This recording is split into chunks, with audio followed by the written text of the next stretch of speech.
অনেকে সব কিছু ঠিকঠাক বুঝে যায়, কিন্তু একটা জিনিস কিছুতেই বুঝতে পারে না যে আগে মার্বেল করব না আগে টাইল বসাবো না আগে রং করব।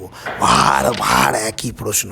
ভেবে দেখুন, আপনি আগে রং করলেন, তারপর যদি পরে মার্বেল বসাতে যান তখন মনের মধ্যে একটা চিন্তা থাকে যে মার্বেলটা যখন পালিশ করবে সেখান থেকে ছিটকে রংটা নষ্ট হবে।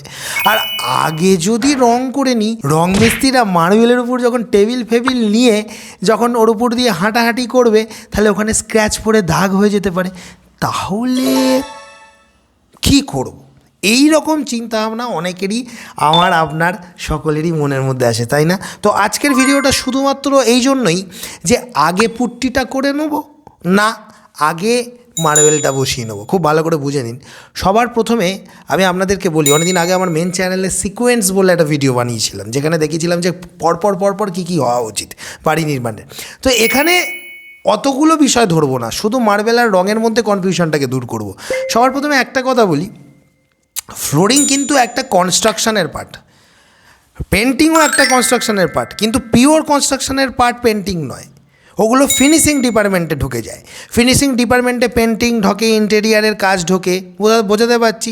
সেখানে হয়তো আপনি কোনো ফার্নিচার কাজ করাতে পারেন, ওয়ার্ড্রপ, তারপর আপনি ধরুন উইন্ডো সেটিং, এইসব নানা রকমের কাজ কিন্তু আপনি ওখানে করাতে পারেন। কিন্তু মেন যেটা বিষয় সেটা হচ্ছে যে মার্বেল বসানোটা অর্থাৎ ফ্লোরিংটা, ওটা কিন্তু একটা কনস্ট্রাকশনের পার্ট। তাই কনস্ট্রাকশনের পার্ট কনস্ট্রাকশনের সাথেই হওয়া উচিত। তার মানে ধরুন আপনি বাড়ি নির্মাণ করলেন, বাড়ি নির্মাণ সম্পন্ন হলো, প্লাস্টার করলেন, প্লাস্টার সম্পন্ন হলো, তার সাথেই কিন্তু আপনি করে নিলেন ফ্লোরিংয়ের কাজ। তারপর বাকি ডিপার্টমেন্টগুলো ঢুকবে, বুঝতে পারলেন? এবার সুবিধা অসুবিধায় ঢুকে যাই। আপনার মনে হতেই পারে যে যখন ওরা টেবিল বা মই নিয়ে হাঁটাহাঁটি করবে, তখন কিন্তু ওই চকচকে পলিশ করা সারফেসের উপর ঘষে স্ক্র্যাচ পড়ে যাবে। আর সেই জন্যই আমি একটা জিনিস আপনাদেরকে দেখাচ্ছি। দেখুন, আপনাদের যখন মনে হচ্ছে এই ধরনের হতে পারে, সবার প্রথমে আপনারা কি করবেন, সুতির কাপড় ভালো করে বিছিয়ে দেবেন ফ্লোরিংয়ে। আমার পিছনে দেখুন, ওখানে সুতির কাপড় বিছানো আছে, তার উপর পলিথিন পেপার দেওয়া আছে। এবার এর উপর দিয়ে ওরা যদি হাঁটাহাঁটি করে, হ্যাঁ, শুধু খেয়াল রাখবেন যেন বালি বা নোংরা ময়লা যেন নিচে না থাকে, কারণ ঘষে ওই বালিটা স্ক্র্যাচ করে দেয়, দাগ তৈরি করতে পারে। তো পলিশ করার সময় মিস্ত্রিরা ওইটা অনেক ভালো করে খেয়াল করে মার্বেল পলিশের ক্ষেত্রে। সেটা টালির ক্ষেত্রেও হতে পারে যে বালি নেই, তো সেটা হাঁটাহাঁটিতে পায়ে ঘষে দাগ হয়ে যেতে পারে। তো সেই বিষয়টা যদি আপনি চান আপনার রঙে করার সময় মোয়েতে বা টেবিলের ঘষাঘষিতে দাগ না আছে, তাহলে আপনাকে চাপা দিয়ে দিতে হবে, এটাই সব থেকে বেস্ট। তারপর যখন আপনি চাপাটা খুলবেন, সেই আগের মতো চকচকে ফ্লোরটা আপনার সামনে বেঁচে আসবে, তাহলে আর এই চিন্তাটা করতে হলো না। এবার আমি যদি এটা ধরে নিই যে আপনি উল্টোটা করছেন, অনেক জায়গাতে উল্টো চিন্তা ভাবনাটা মাথায় নিয়ে অনেকে চলে যে আগে পুট্টিটা করে নেবো, 1 পাতি কি 2 পাতি মেরে নেবো, তারপর মার্বেলটা বসিয়ে নেবো।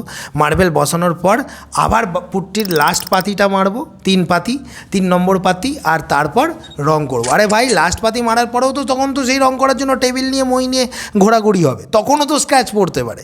তাহলে তুমি বাঁচালেটা কি, কোনটা বাঁচালে?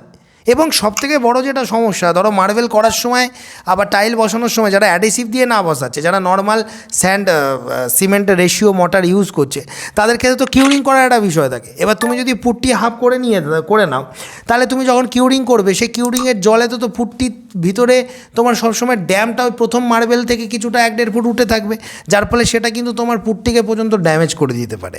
বোঝাতে পারছি? তুমি বলবে তো আমি তো দাদা ওয়াটারপ্রুফ পুট্টি ইউজ করবো না। তো বিষয়বস্তুটা এখান থেকে একটা জিনিস জলের মতো পরিষ্কার করে নাও। ভিডিওগুলো বড় আমি এই চ্যানেলে দিই না, আমার মেন চ্যানেলে অনেক বড় ভিডিও তুলনামূলকভাবে যায়, আরও ডিটেলসে বলা থাকে। সেটা কুমার কনস্ট্রাকশন, এটা কুমারদার কনস্ট্রাকশন। এখানে শর্টে মজার চলে এই বিষয়টাকে ক্লিয়ার করে দেওয়া। তাহলে সবথেকে ভালো হলো মার্বেল টাইল বসিয়ে নাও, চাপা দাও, চাপা দিয়ে রং করে শেষ করো বাবা, জলের মতো পরিষ্কার। সবথেকে যেটা বেস্ট রেজাল্ট পাওয়া যাবে, তুমি যে স্কার্টিংটা বসাবে, স্কার্টিংয়ের পর রংটা এসে যে ফিনিশিংটা দেবে, সেটা কিন্তু তুমি আগে পুট্টি করে নিয়ে তারপর মার্বেল বসে সেই ফিনিশিংটা আনতে পারবে না। তো এই বিষয়টা নিয়ে যারা অনেকেই কনফিউশনে আছো, এবার টাকার অভাবে কেউ হাফ কাজ করতে পেরেছে, পারেনি, সেটা আলাদা বিষয়, কিন্তু কেউ যদি proper process step by step যেতে চায়, তাহলে এই বিষয়টা কোনটা আগে কোনটা পরে, আগে মার্বেল না আগে পুট্টি, আগে পুট্টি না আগে মার্বেল, এই বিষয়টার কনফিউশনটা জলের মতো পরিষ্কার হয়ে যায়, তাই না? দেখা হবে পরবর্তী কোনো ভিডিওতে। ঠিক আছে, আর কি হলো, হ্যাঁ।